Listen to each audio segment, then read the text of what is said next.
Hello guys and welcome back into a new brand video. In today's tutorial, I'm going to show you how to share your reels as stories. So make sure to watch the video to the end, follow these simple steps. So basically, now we will be needing just to open up our Instagram and then we will need just to go to the profile. So from here, you will be needing just to search for the reel that you want to share to story.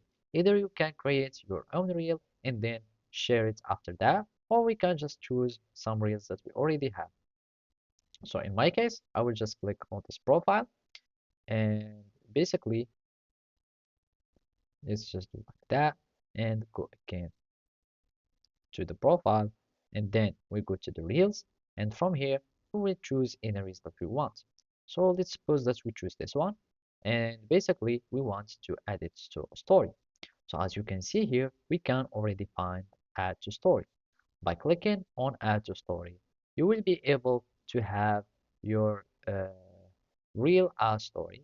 You can zoom it in and basically you can uh, have it however you like. You can start editing on it by adding some text, real, and here you can start modifying the font style, the color of course, like you can choose any color that you would like and basically you can have it here. You can start adding some stickers such as links, questions, votes, polls, etc. And then you can just share it and basically you will have your reel that has been shared or kept as a story. So basically this is how or those are the steps that you can follow to make your reads a story. Thank you for watching and see you next time.